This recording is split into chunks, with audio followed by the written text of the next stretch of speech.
تساءلون به والأرحام إن الله كان عليكم رقيبا يا أيها الذين آمنوا اتقوا الله وقولوا قولا سديدا يصلح لكم أعمالكم ويغفر لكم ذنوبكم ومن يطع الله ورسوله فقد فاز فوزا عظيما يا أيها الذين آمنوا اتقوا الله حق تقاته ولا تموتن إلا وأنتم مسلمون اللهم صل على محمد وعلى آل محمد كما صليت على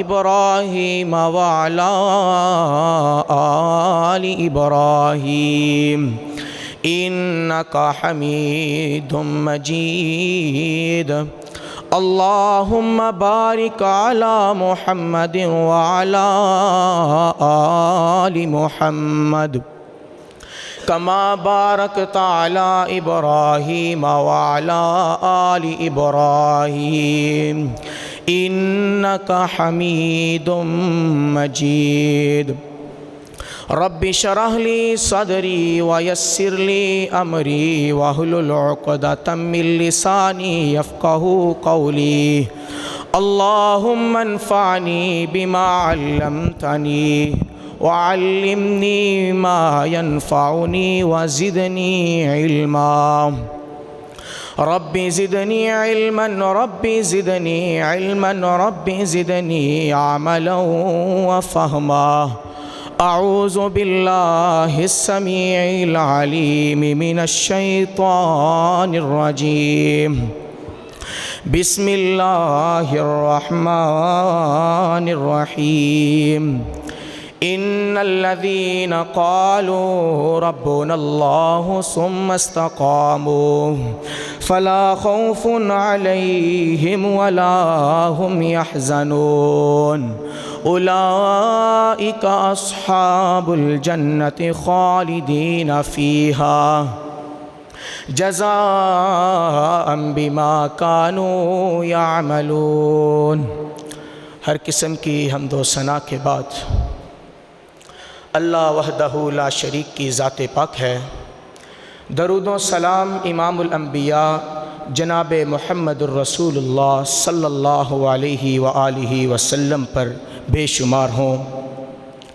آج کے اس عظیم الشان خطبہ جمعۃ المبارک میں اپنے مالک کی عطا کرتا توفیق، ماں باپ کی دعاؤں، اساتذہ کی شفقت و مہربانی کے ساتھ جس عنوان کو آپ کے سامنے عرض کرنے کی سعادت حاصل کر رہا ہوں وہ ہے استقامت فی الدین۔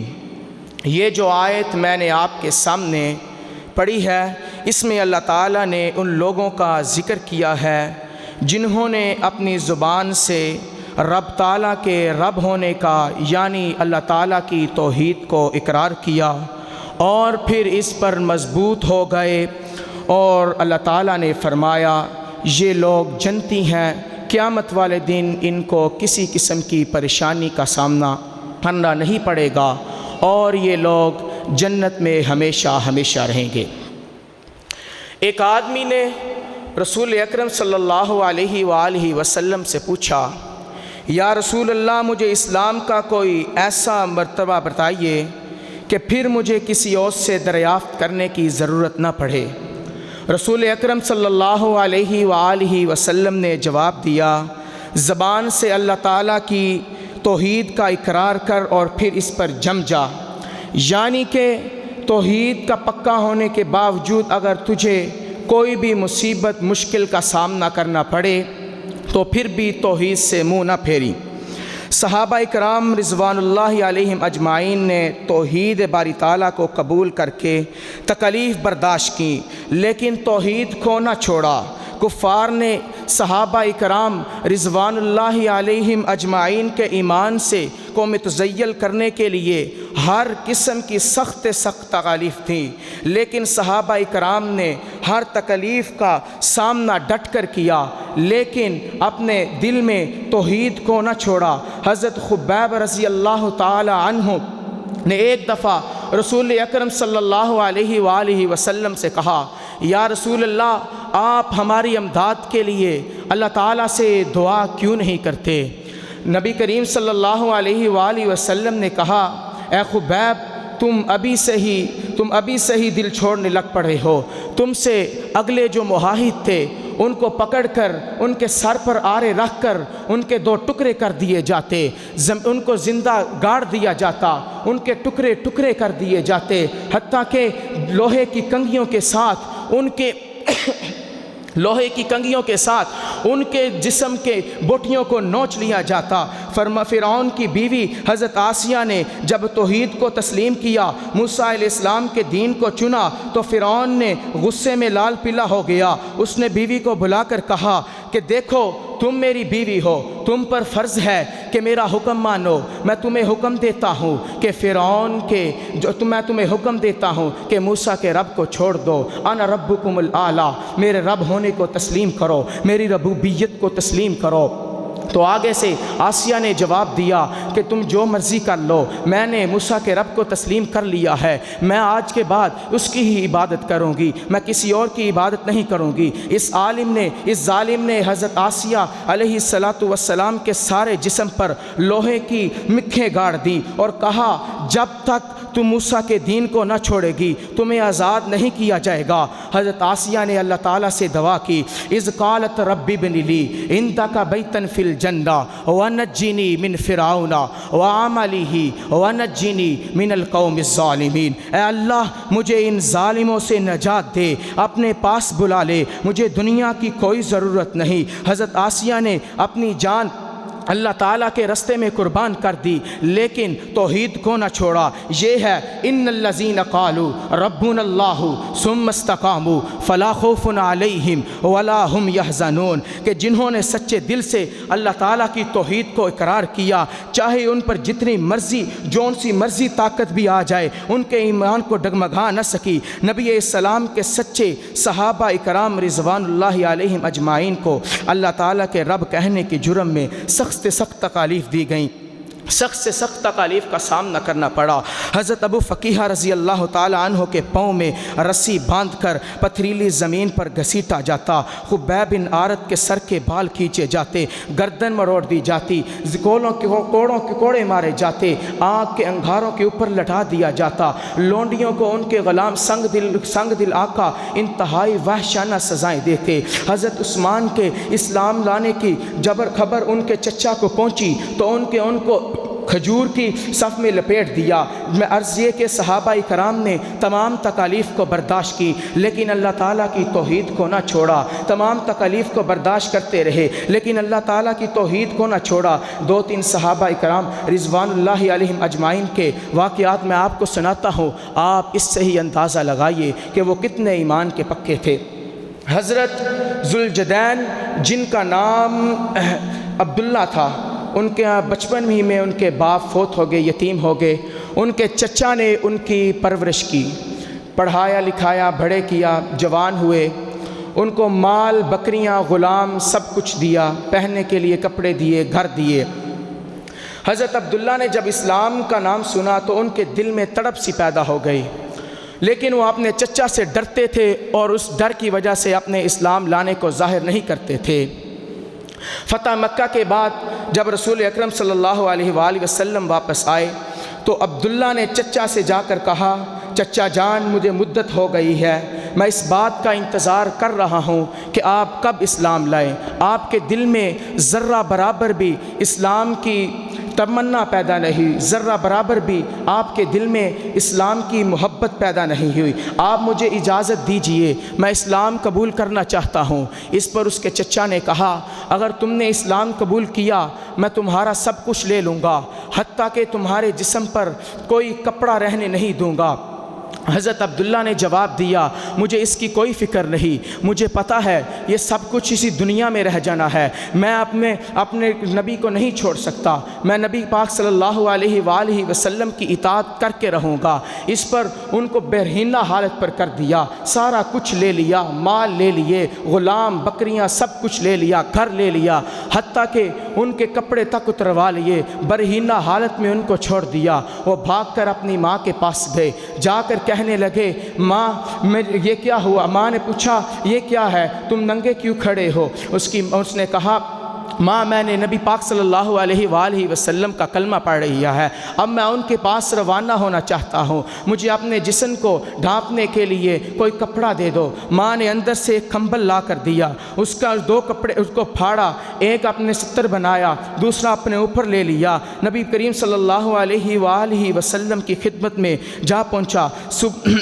حضرت عبداللہ نے کمبل پھاڑا، آدھے کا 70 بنا لیا، آدھا اوپر لے لیا اور مدینہ منورہ روانہ ہو گیا۔ صبح مسجد نبوی میں پہنچ گیا اور دیوار کے ساتھ ٹیک لگا کر نبی کریم صلی اللہ علیہ وآلہ وسلم کا انتظار کر رہے تھے کہ کب آئیں میں ان کو دیکھوں۔ نبی کریم صلی اللہ علیہ وآلہ وسلم جب مسجد میں تشریف لائے تو نبی کریم صلی اللہ علیہ وآلہ وسلم نے انہیں دیکھا، فرمایا تو کون ہے؟ کہنے لگا میرا نام عبدالعزیٰ ہے، فقیر اور مسافر ہوں، طالب ہدایت ہو کر در دولت پر آر پہنچا ہوں، اور اپنی داستان ساری نبی کریم صلی اللہ علیہ وآلہ وسلم کو سنانے لگا۔ نبی کریم صلی اللہ علیہ وآلہ وسلم نے فرمایا آج سے تمہارا نام عبداللہ ہے، تمہارا لقب ذوالجدین ہے، اور تم ہمارے پاس مسجد نبوی میں ہی رہے کرو گے۔ حضرت عبداللہ اصحاب صفہ میں شامل ہو گئے۔ صفہ چبوترے کو کہتے ہیں۔ مسجد نبوی کے صحن میں ایک چبوترا تھا جہاں لوگ اپنا مال سب کچھ چھوڑ کر، سکون چھوڑ کر اسلام کی تعلیم لینے کے لیے آتے تھے۔ آپ رضی اللہ تعالیٰ عنہ وہاں تعلیم لینے لگ گئے۔ رات صبح ٹائم حضرت عبداللہ نبی کریم صلی اللہ علیہ وآلہ وسلم سے قرآن سیکھتے اور پڑھتے۔ حضرت عمر رضی اللہ تعالی عنہ نے دیکھا اور کہا لوگ نماز پڑھ رہے ہیں اور عبداللہ تم اتنی بلند آواز سے قرآن مجید کی تلاوت کر رہے ہو، اور دوسرے لوگ کہ رات میں ان کے خلل پیدا ہوتی ہے۔ نبی کریم صلی اللہ علیہ وآلہ وسلم نے حضرت عمر سے کہا اے عمر اسے کچھ نہ کہہ، یہ سب کچھ چھوڑ کر اللہ اور اس کے رسول کے لیے آیا ہے، اب ان کی خوش قسمتی کا اندازہ لگائیے۔ نبی کریم صلی اللہ علیہ وآلہ وسلم غزوہ تبوک کی تیاری کر رہے ہیں تو یہ جناب رسول اکرم صلی اللہ علیہ وآلہ وسلم کی خدمت میں حاضر ہوئے اور عرض کرنے لگے یا رسول اللہ دعا فرمائیے میں خدا کی راستے میں شہید ہو جاؤں۔ اللہ کے نبی نے کہا تم کسی بھی درخت کا چھلکا لے کر آؤ۔ لے کر آئے اور وہ چھلکا ان کے بازو پر باندھ دیا اور کہا میں کفار پر اس کا خون حرام کرتا ہوں۔ حضرت عبداللہ حیران ہو کر کہنے لگے یا رسول اللہ میں تو جہاد کر کر شہادت چاہنا چاہتا ہوں۔ اللہ کے نبی نے کہا جب جہاد کی نیت سے کوئی نکلے اور رستے میں بخار ہو جائے اور وہ فوت ہو جائے تو وہ بھی شہید کا درجہ رکھتا ہے، اور ایسے ہی ہوا۔ وہ رستے میں جب غزوہ تبوک کے موقع پر ان کو بخار ہوا، بہت تیز بخار ہوا جس کی وجہ سے ان کا انتقال کر گئے۔ رات کے وقت نبی کریم صلی اللہ علیہ وآلہ وسلم نے ان کو خود دفنایا۔ حضرت عبداللہ بن مسعود رضی اللہ تعالی عنہ کہتے ہیں کہ کاش میری اس قبر میں آج کے دن میں دفن کیا جاتا۔ آج آپ حضرت عبداللہ کے قصے سے اندازہ لگائیں کہ انہوں نے دین اسلام کی خاطر کتنی تکالیف برداشت کی، گھر بار، مال دولت، ماں کی ممتا، حتیٰ کہ اپنے چچا کا پیار بھی چھوڑ کر سب کچھ قربان کر دیا، لیکن اللہ کی توحید کو نہ چھوڑا۔ جب یہ لوگ اپنی زبان سے ایک دفعہ کہہ دیں قالوا ربنا اللہ، قالوا ربنا اللہ، قالوا ربنا اللہ، تو یہ اس پر ڈٹ جاتے ہیں، جم جاتے ہیں۔ کوئی دنیا کی طاقت ان کے ایمان سے نہیں کروا سکتی۔ حضرت بلال رضی اللہ تعالی عنہ نے امیہ بن حلف کے غلام تھے، جب اسلام قبول کیا گھر واپس آئے، کلمہ کی آوازیں بلند کرنے لگے اور ان کا آقا آگ بگولا ہو گیا، کہنے لگا میں تمہیں کلمہ پڑھنے کے لیے یہاں نہیں لایا تھا کہ ہاں امیہ میں مسلمان ہو گیا ہوں۔ امیہ نے کہا محمد کے دین کو چھوڑ دو ورنہ میں تجھے نہیں چھوڑوں گا، تجھے میں مار ڈالوں گا۔ اس نے کہا یہ بہت مشکل سے ہاتھ آیا ہے، میں اس دین کو نہیں چھوڑ سکتا۔ امیہ نے طرح طرح کی اذیتیں دیں، سارا دن مارتا رہتا، جب تھک جاتا کہتا اب بتاؤ مجھے تمہاری کیا صلاح ہے، محمد کے دین کو تم چھوڑو گے کہ نہیں؟ آگے سے پھر وہی جواب دیتا، پھر دوبارہ مارتے۔ امیہ کو پتہ لگا، امیہ کو محسوس ہوا کہ یہ اب اپنے دین کو نہیں چھوڑ سکتے، یہ محمد کے دین کو نہیں چھوڑ سکتا، تو اس نے طرح طرح کی اذیتیں دینا شروع کر دیں، طرح طرح کے عذاب دینا شروع کر دے۔ ان کے گلے میں رسی باندھ کر محلے کے لڑکوں کو کہتا ان کو پتھریلے علاقے میں لے جاؤ، وہاں جا کر گھسیٹو، جب تک یہ محمد کے دین کو نہیں چھوڑتا اس کو مارنا نہ چھوڑنا، اس پر اذیتیں دینا نہ چھوڑنا۔ لیکن حضرت بلال رضی اللہ تعالی عنہ نے ایک دفعہ بھی نہ کہا کہ میں اس دین کو چھوڑ دوں گا، لیکن اس کے باوجود حضرت بلال احد احد کہہ کر پکارتے رہتے۔ کسی نے کہا اے بلال نیچے گرم ریت ہے اور اوپر بھاری پتھر ہے، معلوم ہو رہے ہیں کہ تمہیں معلوم کیا ہو رہا ہے؟ حضرت بلال نے کہا اے ظالمو، مجھ پر جو کچھ مرضی کر لو، جتنا مرضی جبر کر لو، مجھے کوئی فرق نہیں پڑتا۔ حضرت محمد صلی اللہ علیہ وآلہ وسلم تک خبر پہنچی کہ حضرت بلال رضی اللہ تعالی عنہ کو بہت زیادہ اذیتیں دی جا رہی ہے۔ انہوں نے حضرت ابو بکر صدیق رضی اللہ تعالی عنہ کو کہا کہ اگر ہمارے پاس مال ہوتا تو ہم حضرت بلال کو آزاد کروا لیتے۔ اس پر حضرت ابو بکر صدیق رضی اللہ تعالی عنہ امیہ کے پاس گئے، جا کر کہنے لگے تجھے خدا سے ڈر نہیں لگتا؟ اس ایک غلام ندنہ سے اتنی زیادہ تو اس کو اذیتیں دے رہا ہے۔ اس پر امیہ نے کہا یہ آپ کی ہی غلطی ہے، اب آپ ہی اس کو آزاد کرواؤ۔ حضرت ابو بکر صدیق رضی اللہ تعالی عنہ نے کہا میرے پاس ایک غلام ہے جو اس کی طرح بہت ہی طاقتور ہے اور تمہارے دین کا پکا ہے، اور تم مجھ سے وہ لے لو اور اس کے بدلے مجھے بلال دے دو۔ امیہ راضی ہو گیا۔ اس طرح حضرت بلال رضی اللہ تعالی عنہ کو حضرت ابو بکر صدیق نے آزاد کروایا۔ یہ تھا صحابہ کا ایمان کہ ان کو اسلام قبول کرنے کی وجہ سے دردناک مظالم کا سامنا کرنا پڑا، لیکن وہ پھر بھی دین اسلام سے نہ پھرے، پھر بھی دین اسلام پر پکا رہے۔ بلکہ میں تو یہاں تک کہوں گا کہ ان کے نفوس قدسیہ پر کفار کے ظلم و ستر رات کا سامان بچاتے تھے۔ مصیبت عین راحت ہے اگر ہو عاشق صادق، کوئی پرواز نے سا پوچھے کہ جینے کا مزہ کیا ہے۔ آج ہم بھی ہیں کہ زبان سے قالوا ربنا اللہ کا اقرار تو کرتے ہیں، اور تھوڑی سی تکلیف آ جائے اور تھوڑی سا مسئلہ آ جائے اپنے ایمان کو کھو بیٹھتے ہیں۔ اگر کوئی تکلیف آ جائے تو ایمان تک قربان کرنے کو تیار ہو جاتے ہیں۔ ان صحابہ کرام کے واقعات سے ہمارے لیے سبق ہے کہ خدا کے رستے میں دین اسلام کی خاطر جان بھی قربان کرنی پڑے تو کر دو، مگر اپنے دین کو نہ چھوڑو، اپنے ایمان کو نہ چھوڑو۔ غزوہ احد کے بعد کافروں نے مسلمانوں کو نئے طریقوں سے مارنے کی ترکیب سوچی، چنانچہ انہوں نے ازل اور فارم کے چند آدمیوں کو مدینہ منورہ نبی کریم صلی اللہ علیہ وآلہ وسلم کے پاس بھیجا کہ یا رسول اللہ، ہمارے قبیلے اسلام قبول کرنا چاہتے ہیں، آپ ہمارے ساتھ کچھ معلم بھیجیں کہ وہ جا کر واز کریں، لوگ گمراہ ہیں، لوگ ان کو دین کے رستے پر لائیں۔ آپ صلی اللہ علیہ وآلہ وسلم نے 10 صحابہ کرام رضی اللہ عنہم اجمعین کو روانہ کیا اور ان کا امیر عاصم بن ثابت کو مقرر کیا۔ یہ کفار کا مکروہ فریب تھا، وہ اس طریقے سے مسلمانوں کو مارنا یا زندہ ہر درگور کرنا چاہتے تھے۔ چنانچہ یہ پاک باز گروہ مدینہ منورہ سے چل پڑا۔ رستے میں ایک مقام پر یہ لوگ کچھ دیر آرام کے لیے ٹھہرے کہ اچانک ہی 200 کا لشکر آ کے ان کی طرف روانہ ہوا۔ انہوں نے دیکھا کہ ان کو جائزہ لیا حالات کا، وہ ایک پہاڑی پر چڑھ گئے۔ کفار نے پہاڑی کو چاروں طرف سے گھیر لیا اور ان کو کہنے لگے ہم آپ کو امان دیتے ہیں، آپ نیچے آ جاؤ، ذرہ برابر بھی آپ کو تکلیف ہم نہیں دیں گے۔ اس پر حضرت عاصم بن ثابت نے کہا ہم تمہاری کسی بات پر یقین نہیں کرتے۔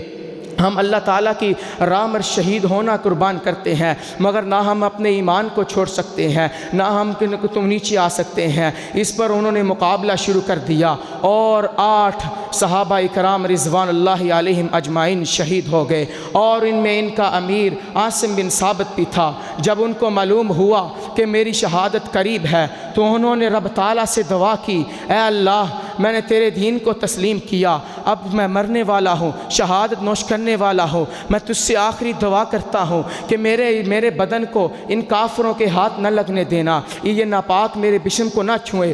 اللہ تعالیٰ نے ان کی دعا کو قبول کیا، اور اسی وقت اوپر سے مکھیوں کا جھنڈ آیا جس نے آ کر حضرت عاصم بن ثابت کے جسم کو گھیر لیا، اور بارش شروع ہونے لگ پڑی جس سے ان کے جسم کو وہ بہا کر لے گئی اور جنت کی طرف لے گئی۔ حضرت ابو زید اور حضرت خبیب رضی اللہ تعالی عنہم بچ گئے، وہ باقی رہ گئے۔ کافروں نے ان کو گرفتار کر لیا اور مکہ میں ثابت بن حارث بن عامر کے بیٹے کو ہاتھ خبیب کو فروخت کر دیا تاکہ وہ اپنے باپ کے قصاص میں قتل کر دیں، کیونکہ حضرت خبیب نے جنگ بدر میں ان کے باپ کو قتل کیا۔ سب نے تیاریاں شروع ہو گئیں۔ حضرت خبیب اور حضرت زید رضی اللہ تعالی عنہ کو پھانسی کا ان کے دن مقرر کیا اور اعلان کر دیا، جن کے لوگوں کو مسلمانوں کی طرف سے تھوڑی سی بھی مسئلہ ہے وہ میدان قتل گاہ میں آ جائیں اور اپنا بدلہ پورا کریں۔